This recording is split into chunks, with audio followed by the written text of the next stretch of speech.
Welcome to the Prioritize You podcast, your go-to for connection and support in your journey of prioritizing your health in the chaos of motherhood. I'm your host, Brittany, health, fitness, and nutrition coach and mom of 3. I've navigated the depths of postpartum challenges, and through personal experience and 15 years of professional experience as a health and fitness coach, I was able to develop practical systems and frameworks to not only stay afloat, but to thrive physically and mentally. It's called the Prioritize You method. Say farewell to the pressures of perfection and restrictive routines. No more guilt, no more rigid regimens, no more burpees, just a compassionate space where self-love and sustainable practices are the goal.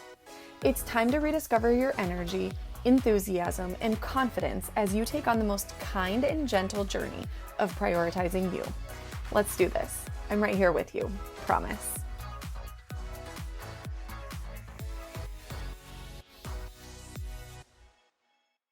Hi, hello. Welcome back to the Prioritize You podcast. I, as always, am so excited that you're here. I literally am loving podcasting, you guys. Like, if you are listening, this is the 5th podcast episode. It has been so much fun. Like, I love getting to just chat and share things. And today's episode is something that I am really passionate about. So I will likely get maybe a little bit loud or start talking really freaking fast because this is something I care so deeply about. And so today's episode is 5 ways to make your fitness journey gentle and kind. And we could say health and fitness journey or your healthy lifestyle journey. Making it gentle and kind is so important, especially becoming a mom. It becomes so much more important for this journey to be gentle and kind because we already have enough going on in our lives. You have, toddlers headbutting you in the face. You've got kids, karate chopping you in the throat. We've got enough things that are aggressive and hard and intense going on in our lives.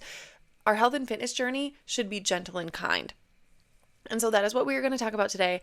My goal for this episode is for you to realize and maybe understand and bring some awareness to the fact that, again, your journey can be gentle and kind. Yeah, we're going to work hard and challenge yourself a little bit, but this does not have to be the most intense, hard, scary, invasive process that I think we think about a lot of times when it comes to a fitness journey, right? Because we think of a boot camp or a challenge or a 12-week program that's oh, we're gonna cut weight and get shredded abs, whatever. We think about that a lot of times with a health and fitness journey, but it does not have to be like that. And truthfully, as a mom and as a coach for millennial moms, I just don't think that that's realistic. And if that's what you want to do, then do you, but if that's where you are in your life is you want the most intense thing and you want everything to be super hard, my podcast probably isn't for you, to be honest. And my coaching probably isn't for you because I am here to help you see results, see massive amounts of results, but have those results be super sustainable so that you're not coming back to me in 12 weeks and saying, oh my God, yeah, okay, so that worked for the 3 months that I worked with you, but then once we stopped, I lost it all. No, that is not my goal. My goal is for this to be a lifelong thing that you consistently can do repeatedly over and over and over again. That's not to say that you might not be derailed for a couple of months and then have to come back to the process. But what that means is that you are able to readjust and you are able to build resiliency in this journey so that falling off the rails for a little bit doesn't become you never do this ever again in your life. It just becomes oh, that time that your health and fitness was put on the back burner for a month or 2. That happens. That is very normal. That happens to me sometimes. It has. But again, we just need to be able to bounce back from that. Oh, actually, I hate that. I don't even want to say the words bounce back because ew. We need to be able to be resilient within that. We need to be able to adapt to the challenges and make adjustments in our strategy instead of saying and having an all or nothing mindset and being well, never mind, I'm done, you know? So yeah, I'm excited to share this episode today because I think that it can be really, really powerful for people to hear that this is an option and this does not have to feel like you are pushing a rock up the hill. And if it does, truth be told, like you're doing it wrong. Really no other way to explain it, to be honest with you. So let's get into the good stuff. 5 ways to make your fitness journey gentle and kind. The first one is that you do not have to work out because you ate. Like, I can't tell you how many times I have talked to people, clients, people at the gym, friends, family. Oh, gotta hit the gym. You know, it was just a holiday. Okay. And like it was also Tuesday as well. Like, do you not hit the gym regularly? Or are you only doing this because you ate something or you feel like you indulged? Like, that's just like part of life. It is a normal thing to eat food. Like, you literally need it to be able to sustain your life. You know what I'm saying? We don't have to earn it. You don't have to be like worthy of eating. You just are worthy of eating. You don't have to do something to deserve to eat. You just need to eat. That's, again, it's like just part of life. And I think that this is like a big mindset shift to have, especially as women, because we have been conditioned to think and to feel that we need to be the smallest version of ourselves possible in order to be worthy and to be ordered to be looked at as like a worthy woman or a worthy female in this world. And that's just not true. So again, I think this one is a lot more of a mindset shift than anything.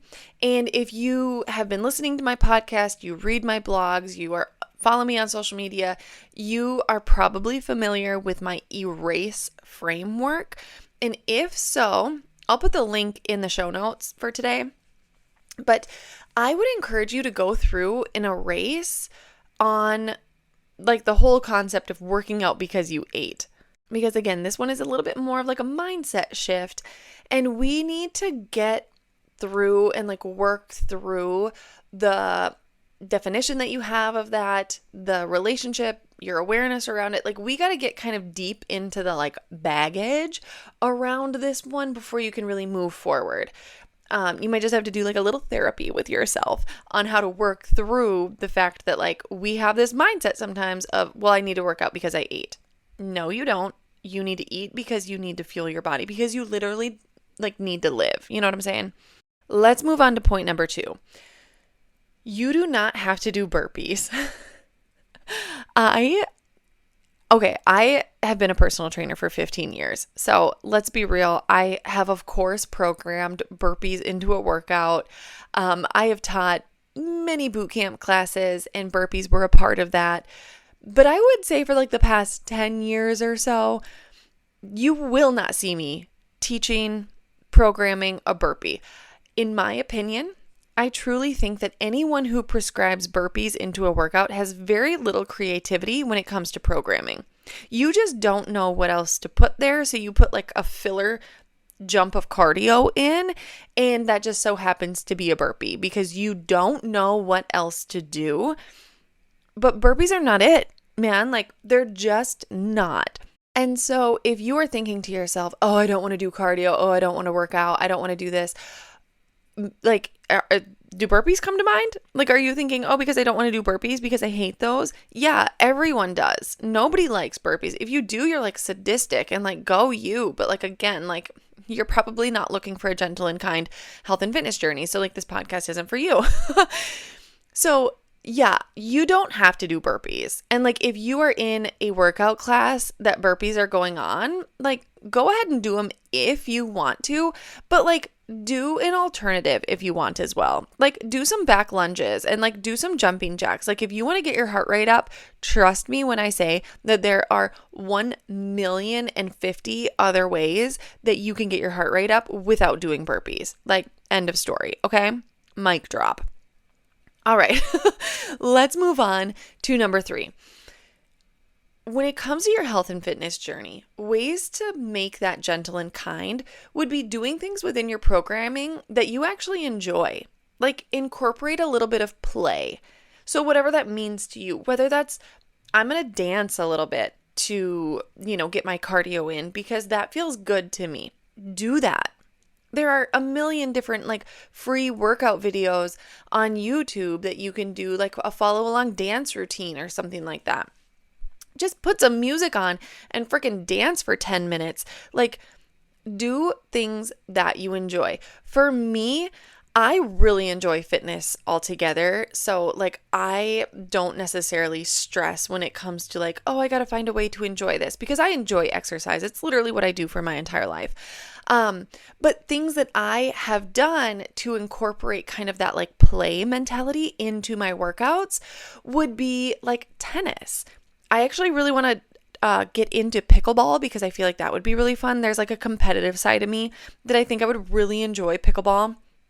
So that is something I'm going to force my husband into. He doesn't know that yet, but I'm going to make him do it because we need more date nights to like really actually maybe enjoy each other's presence again. So we're going to do that. I worked with a client once who loved kind of going back to the dance side of things. She loved dancing. And so that was like her thing. We talked a lot, her and I did. We talked a lot about like getting up during her workday. She worked from home, kind of a sedentary job, had a really hard time pulling herself away from her computer, especially just like going for a walk. That was not super appealing for her. She didn't have a dog to go for a walk with. Like it just was not her thing. And I was like, okay, well, like, what do you like to do? And she was like, I don't know. Like, I used to love dancing. Like, that's something I would like to do. And I was like, okay, yes, we can work with this. So we started planning into her day that one time a day, and she didn't necessarily schedule it because she just wanted to like make it happen how it happened and like go based off of like her energy at the time, which I was like, oh, chef's kiss. Mwah. That's like such a good idea to go based off of your energy. But she just planned into her day that she was going to dance once a day. And I'm trying to think. I think she just had like a 15-minute break during her day that she was doing this. It was like a couple years ago that I worked with this gal. But she, just like planned it into her day. Like, all right, at one of my work breaks, I'm going to get up and I am going to dance and move my body and make it something that I enjoy. And so she just kind of created like a little playlist in Spotify and it was perfect. She loved it. It was like her jams. All she had to do was go to her Spotify, click on her playlist, and boom, done. Like there you go. And the thing with that is like when you incorporate play into your programming in the way that she did, she lowered all of the barriers for entry, right? Because she was working from home. She knew she could do this dance, right? Spotify was on her computer and it was on her phone. So there was no like, well, my phone was dead. I didn't have my music. No, it wasn't. Like, stop it. It was not. And again, it was just like, there were almost no barriers for her to be able to complete this because she didn't have to change her clothes. She was working from home. So like, she could literally just like get up and start dancing. She was also only doing it for like 10 to 15 minutes. So like, yeah, maybe she was like getting out of breath and like maybe starting to sweat. But she probably wasn't like pouring sweat where she had to change her clothes afterwards. Like she made it fun and simple and easy. Another example of this is I worked with a gal who, she used to play soccer and she lived in the city. So she was kind of in, I don't know if it was like a high rise or like a big apartment complex or whatever it was, but there wasn't really a place like inside of her building where she could play soccer. She couldn't do it in her apartment because it was an apartment. Hello, like that wasn't going to work. Couldn't like kick the ball at the wall. However, what she ended up doing was she, like at her apartment complex building, there was an area in like the back or at the parking garage or parking area, parking lot, whatever. There was like a cement wall where there was never cars parked right there. I don't know if there just like wasn't spots, doesn't matter. But she started playing soccer on that wall. Like she was literally just like kicking the ball back and forth to herself, but it was enough movement. And it was something that she enjoyed where it felt motivating to her. And here's the reason why this is so important, because I'm kind of like going off on tangents here that I didn't plan on talking about. But the reason why this is so important is because when you incorporate play, when you program things into your health and fitness that you enjoy, you are much more likely to start dipping your toes into other things. Other things that you maybe don't enjoy, but you know will help you and push you further into your journey in a positive direction. So maybe you're like, oh, well, I started dancing on my work breaks. And you know what? It felt really good. So I think actually now I'm going to start doing this dance video.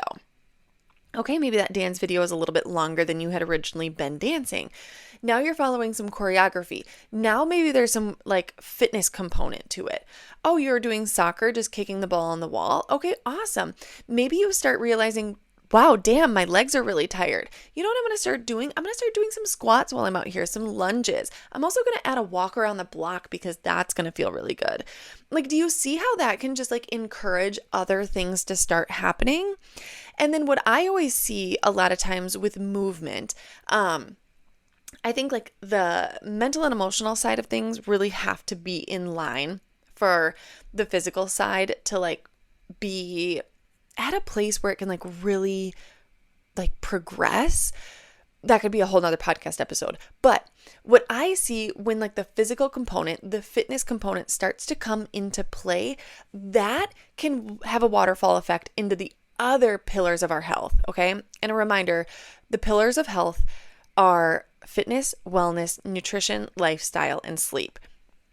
So when we start getting into that fitness, when we start moving around and we start feeling good and, you know, our blood's moving around, all of a sudden we start drinking more water. Okay, well, we're drinking more water. We start eating more vegetables and fruits. And then, oh, wow, that feels really good. Maybe I will start incorporating like some more protein into my day because I'm noticing I'm getting a little bit tired in the afternoon because I'm not prioritizing my protein.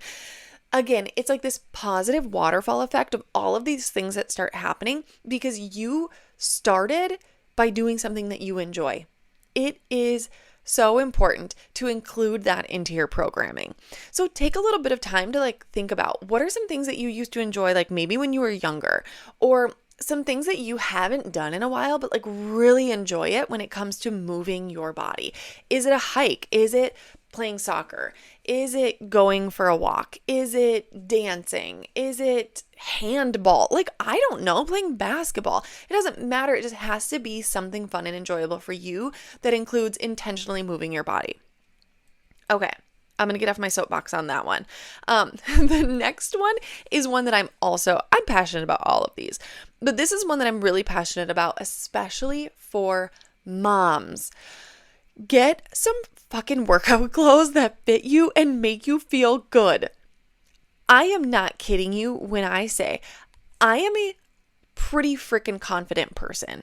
I feel really good in my skin, especially right now. This was not always the case, okay? I'm 18 months postpartum right now with my third. So I'm at a point right now where I'm like, okay, I'm starting to like recognize the person I see in the mirror a little bit more. Like I'm starting to feel even more confident in my body because I'm taking care of it. You know what I'm saying? Like I'm mostly sleeping through the night every single night at this point. So like there's factors that go into that. But I can say still that like if I haven't done laundry and I don't have like my favorite workout clothes available, I shit you not. I have not gone to the gym and just worked out at home. And like, just a disclaimer, I don't really like working out from home. I don't find it very motivating for me personally. Like I just get way too distracted by everything else and I don't work as hard as when I go to the gym. I don't know if it's just like, the gym is like my happy place. I've worked in gyms all my life. So like, I love the motivation of going to the gym, like the entire vibe of it, getting my bag, getting my workout drink mix, going, you know, putting my stuff in my locker, whatever. I love all of that. But I have skipped it and stayed home and worked out because I didn't have workout clothes that fit me well and they didn't make me feel good. So I was like, nope, I'm not going out in public like this. I guess I'll just work out at home. And you want to know what? Then I got a shit workout in because again, I'm not very motivated by working out from home. So we need to know ourselves enough to recognize that how and what we are wearing really does impact our energy, our vibe, how we feel about ourselves, and our confidence. And as moms, a lot of times we are kind of in denial that like our body is new and different. So we just don't get the new clothes, right? Or like we're still wearing maternity clothes or like our postpartum stuff because we're like, well, I don't know, maybe I'll lose the weight and then I'll get feeling better. Okay, no, you want to know what would help you lose the weight is if you start feeling better now. Like, you have to put yourself in clothes that make you feel good so that you can take action on the things that are actually going to make you feel even better. It's so important. And so if you feel like, wow, yeah, this one is hitting home for me, give yourself like a little bit of a budget. Say you're like, you know what? I've got $100. I'm going to go to TJ Maxx or Marshall's and I'm going to get myself a couple of little, workout outfits that I feel good and comfortable in. Try them on. Do not just buy them and hope they work. Okay, just don't do it because then you're going to get home and you're going to have this pile of clothes that you don't like and you're going to be crying on your bed. Okay, hi, I've done it. Try them on at the store. Find something that you like. Give yourself like an hour or two to go and do this. Like, truly, find yourself some clothes that make you feel good for your workouts because I promise you, it will just boost your confidence so much more. Because for me, being in a gym is like where I am the most confident. But I know for most women that I work with, that's just not the case. And that's fine. Like that's not something that I feel like, oh my God, you have to be more confident in the gym. Like, no, that's very normal for people to be like a little bit intimidated by the gym. But what I will say is let's control the factors that we can control. You can control how confident that you are in the gym by what you're wearing and like how you feel. I don't care that other people like your outfit. I don't care that it's an Instagrammable outfit. I don't care that it's a matching set. I care that you like how you look and you like how you feel in the clothes. I don't want it to be leggings that are rolling down and riding up and giving you a freaking camel toe. No, because that's going to make you self-conscious and that is not going to allow you to show up for yourself fully for your workout. All right. So get yourself some clothes that fit you and make you feel good. Okay. So those are the two qualifiers. They have to fit and they have to make you feel good. And for the fitting aspect of this, it's not, will they fit you once you're in shape? No. Oh my God. Get some clothes that fit you right now. Okay. I promise it will make you feel so much better. And who cares what the size is? All right. Because I can tell you right now, I can walk into one store and buy a size small in something, and then I can walk into another store and I can get a size extra large, and they can fit me roughly the same. All right. It does not matter what the size on the tag says. It matters, again, does it fit you and your body right now? And does it make you feel good? All right. Okay. Wow. Like, thank you for coming to my TED Talk. I do have one more for you though. So number 5 in the 5 ways to make your fitness journey gentle and kind is be efficient with your programming. Don't go at it alone and without guidance. So I say this a lot, but I went to school for exercise science and sports medicine. I have countless certifications that have allowed me to really create super efficient workout programs where it's like, I love saying this, but like I hate how it's interpreted sometimes, is like I create bare minimum programs. Like we're going to do the bare minimum to get you to where you want to be. And I don't mean that as like, oh, we're going to only do like the bare minimum of like what you need for your health and fitness. No, we're going to be so efficient that we're doing the bare minimum that you need to do to be able to get the results that you want to get to. Right? We're going to do the bare minimum to lose weight because anything more than that would be too much and you'd fall off. We're going to do the bare minimum to build strength because too much would make you too sore. Now you can't lift your kids.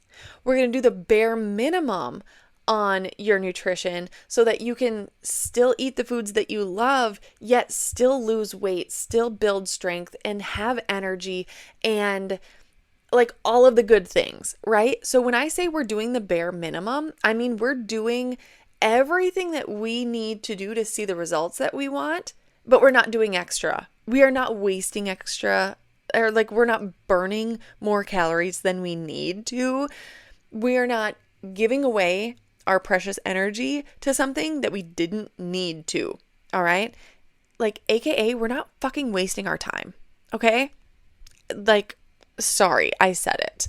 But like, again, you don't have to go at this alone. Like, because I know a lot of times women that I work with or clients that I start working with are like, man, I've been trying to do this for so long. And like, I go to the gym and like, I do workouts and I'll take classes, but I'm just still not seeing what I want to see in the mirror, or I'm not feeling the strength that I feel like I should be seeing at this point in time, or I feel like I shouldn't still be so achy, like my back still hurts all the time, or whatever it may be. Get some guidance. Get yourself a coach that knows what the hell that they're talking about so that they can help guide you specifically towards what you want in a way that works for your lifestyle. Again, kind of like doing that bare minimum, right? Like not wasting time and allowing yourself to get to where you want to be quicker, faster, and more efficiently. Because again, if you are working on a goal and you're doing it by yourself and you don't have like proper knowledge and education on that topic, it's likely going to take you a really freaking long time to get there. You may not ever get there. And there is an option to get there, and there is an option to get there quicker and faster. So just know that like you don't have to do this all by yourself. Programming your own thing, like when you don't even know how to program something, is probably not the brightest decision. I understand it, right? Because we're like, oh, it's just working out. Like I just got to move my body. Yeah. Well, then why did I have to go to school for it? You know what I'm saying? Like, no, there's a way to make this more efficient. There's a way to make this better. And I can help you do that, quite frankly. You know what I'm saying? So anyways, okay, we're going to wrap this up. I truly hope that this was super helpful. I hope that this kind of gives you that mindset shift and the awareness of like how to approach your health and fitness journey in a way that is gentle and kind. So again, let's kind of like tie all of these in a bow. 5 ways to make your fitness journey gentle and kind. Number 1, you do not have to work out because you ate. You do not have to do that. You do not have to earn your food, okay? You do not have to do burpees. All that means is whoever is telling you to do burpees just lacks creativity, all right? I said it. Number 3, do things within your programming that you enjoy, incorporate play, and have fun. Number 4, get some workout clothes that fit you and make you feel good as fuck while you are exercising and moving your body. And then number 5, be efficient with your programming. Do not feel like you have to go at it alone. Get yourself some guidance, and I promise you, you will be so happy you did. It will, trust me, like it will be money well spent, okay? I hope you have the best day ever, and I will talk to you soon. Okay, bye! Thank you so much for tuning into the Prioritize You podcast. If you got something out of this episode, it would mean the world to me if you would screenshot this and share it on your stories, or just share it with a friend. Just imagine if we could all prioritize our needs as moms. I just feel like the world would be a better place if moms were more well taken care of. And if you feel like, oh my God, Brittany, I need support like right now, I get it, and I've got you. Go to my website and fill out the coaching application, and let's get this process started. All right, I'll see you all on my Instagram between episodes. I'd love to hear from you. So send me a DM and let's chat about how you can start to prioritize you. And maybe I'll just create an episode around any questions that you might have. You can also leave a rating and review on iTunes. It really helps me get this message out there and connect with more moms who are in this same position as us. Thank you again, and I'll see you in the next episode.